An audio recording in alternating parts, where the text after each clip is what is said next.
Hello, welcome back to another fantasy football video. I hope everyone is doing fantastically well. Here today with a little watch list ahead of game week 5. Now we've had most of the fixtures so far for game week 4. Some very interesting results to say the least, and plenty of players to be looking out for.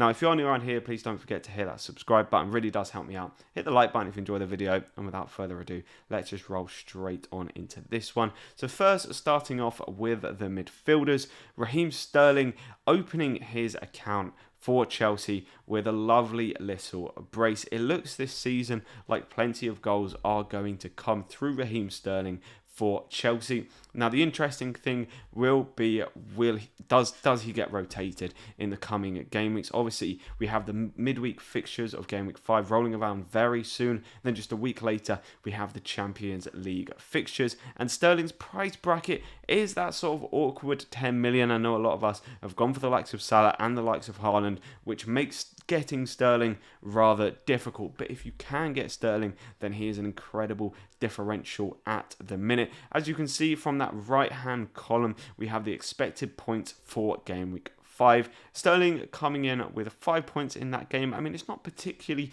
high, but with these expected points, none of them are particularly high, to be honest with you. They have Southampton away from home. Now Southampton have actually been looking okay so far this season. I think defensively they've shored up quite a bit, but they did lose to Manchester United today, and there's no reason that Sterling can't continue and score against Southampton. Now, the rest of the players we've got here: Diaz, Gross, Bernardo Silva, and Rodrigo.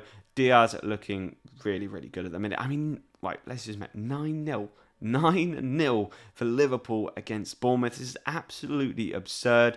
Diaz managing to pick himself up a cheeky little brace in that game. His home form at Anfield is extremely good, and that sets him up quite nicely for this next game they've got coming up against Newcastle. Now Newcastle, obviously a much tougher opponent, probably the toughest opponent that they have potentially faced so far. Newcastle look like a real force so far this year, but Diaz is definitely one I'll be looking to move on, or potentially getting. I feel like he's probably the best 8 million asset. I know a lot of people have been moving off of those 8 million assets, but he still looks like one for me that, actually potentially deserves a transfer in if you possibly can. Now, Gross is looking so far this season like potentially the best budget midfielder that we've seen in quite a while. He's getting really far forward up that pitch. His XG is very high. And yeah, just picking up very nice positions really. And Brighton themselves are playing rather well as well. And yeah, Gross to me just looking like a pretty decent option, managing to score this week. He got an assist in the previous game week, and he got a brace in the first game week as well. His price is absolutely flying up at the minute, starting at 5.5 million. He's now at 5.7 million and will be up to 5.8 million in absolutely no time at all. He enables you to potentially go for the players like Sterling, or even allows you to get maybe a Luis Diaz in as well. So I think Gross is looking like a pretty tidy option. Bernardo Silva, I've lobbed in here more as sort of, a one game week punt. They do play against Nottingham Forest in the next game week, and Bernardo Silva, having scored against Crystal Palace today and in their previous fixture, he looks like a reasonably solid option. Now, will he get rotated? It's just, as I say, it's a risk that you're going to have to take. If you fancy a one game week punt, then Bernardo Silva I feel like could well be your guy, or potentially even Gundogan in that matter, who didn't play today. But yeah, Bernardo Silva looking on pretty decent form. Now Rodrigo taking up that 5th spot at the minute. Arguably, you could put Odegaard in there as well. Odegaard having scored a brace in the previous game week and got the goal today, and is very tidy for the bonus points as well. Rodrigo is in here just because of the form that he has shown in the previous 3 game weeks. They obviously came up a very tough opponent in Brighton, who this season have been very, very solid defensively. But Rodrigo going forward, coming up against Everton in their next game week, in game week 5, they have that home fixture against Everton, then they play away to Brentford, and then they have that home fixture to Nottingham Forest. So for me, it's just the fixtures for Rodrigo do look rather nice, and with Odegaard, I know a lot of us do have the likes of Martinelli in that midfield spot, and then potentially an Arsenal defender, an Arsenal attacker in Jesus. So it isn't really worth moving from Martinelli to Odegaard. But if you don't own him, definitely a reasonably solid pick in Martin Odegaard.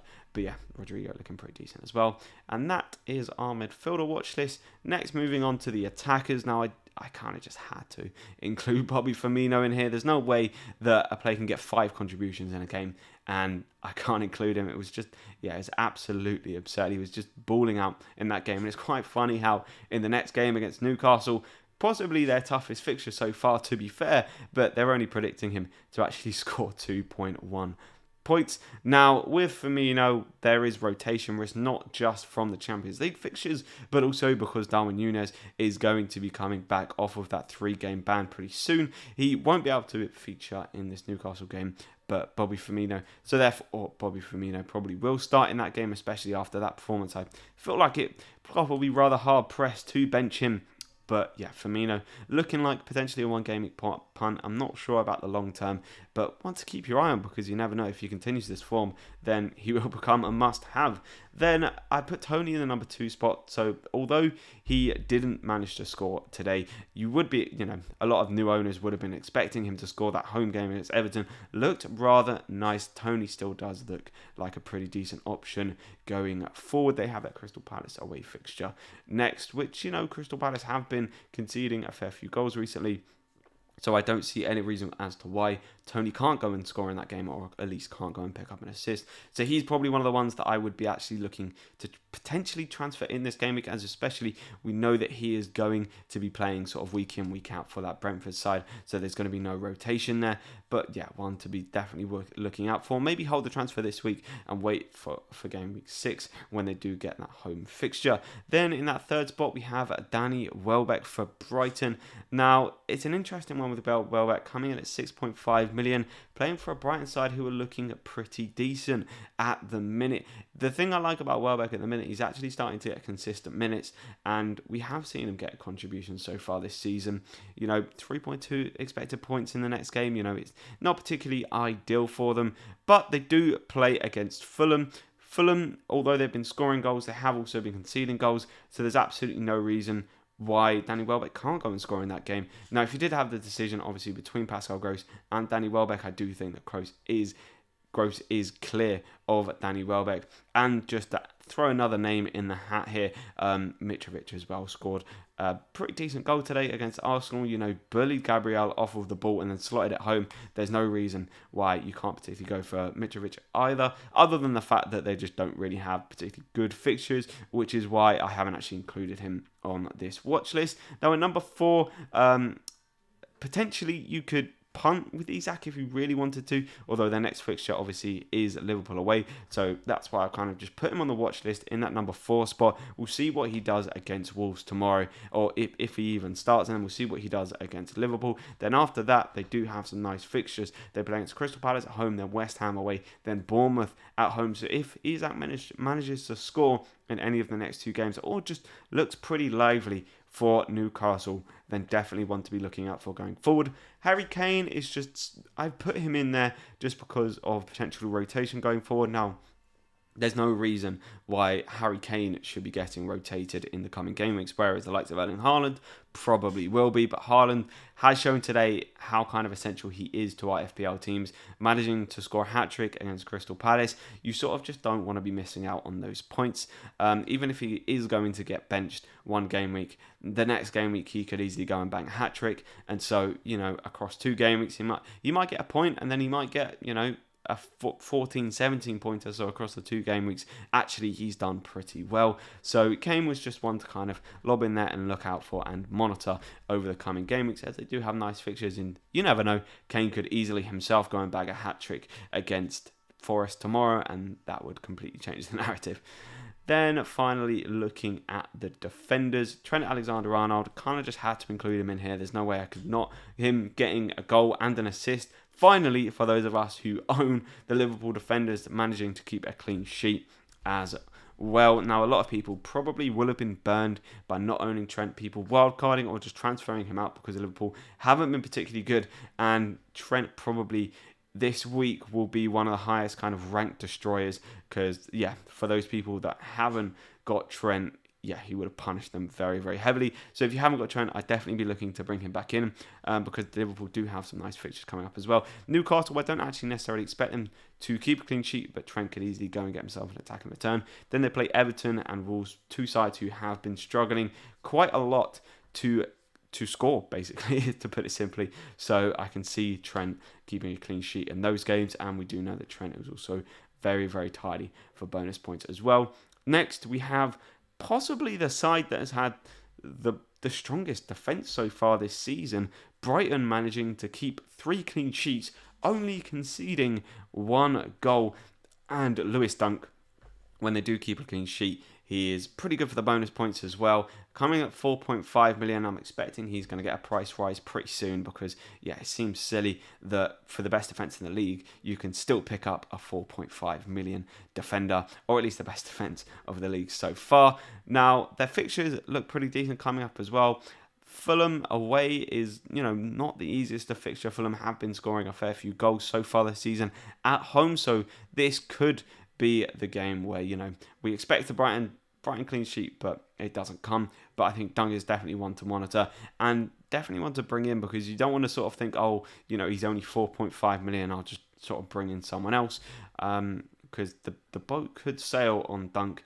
So while Brighton's form is so good in terms of keeping clean sheets, definitely worth hopping on them. Next, we've got Salah. You may be thinking, why is Gabriel not in this spot? He's the one who ended up scoring the goal today against Fulham in the last gasp. Well, Salah actually picked up the assist and he's shown he is an absolute bonus point magnet. Although he only picked up the assist, he managed to pick up 2 bonus points and Gabriel only got the 1.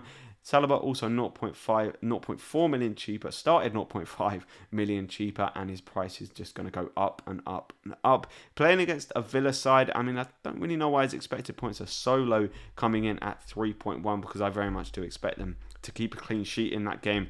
And, probably Saliba's going to pick up some bonus points as well. So, why the hell not? Yeah, Saliba looks like a decent option. Diogo Dalot is more one to monitor for me. United today, yes, they kept a clean sheet, but they didn't necessarily look really, really solid. Southampton did have plenty of pretty decent chances on goal, but to be fair to United, they held firm. They did keep that clean sheet, and Dallow's in here because of the attack and return that he managed to pick up. He crossed the ball into Bruno Fernandes. Bruno Fernandes with an absolutely delightful finish into the bottom corner. So yeah, Dallow one to monitor for me going forward. Wouldn't necessarily be bringing him in straight away. If you've got him, very easy hold for me. But yeah, Dalot one to monitor going forward. Trippier, another one to monitor, playing against Wolves tomorrow. So if you own him for that one, great news. But I wouldn't necessarily be bringing him in against Liverpool. Scored a lovely free kick against Newcastle. So, we can see that the attack and returns are there for Trippier. And as I mentioned with Isak, Newcastle have really nice fixtures going forward after the Liverpool game against Crystal Palace, then West Ham, and then Bournemouth. So I think once you get to game week 6, Trippier will probably be on the top of this list of players to kind of bring in. But yeah, that brings us to the end of the watch list this week. If you have enjoyed the video, please don't forget to hit that like button. Let me know down below any players that I potentially missed out on, or any players that you kind of got your eye on for the rest of this Game Week 4 and going into Game Week 5. And yeah, please don't forget to hit that subscribe button. It really helps me out, and I'll catch you in the next one. See ya.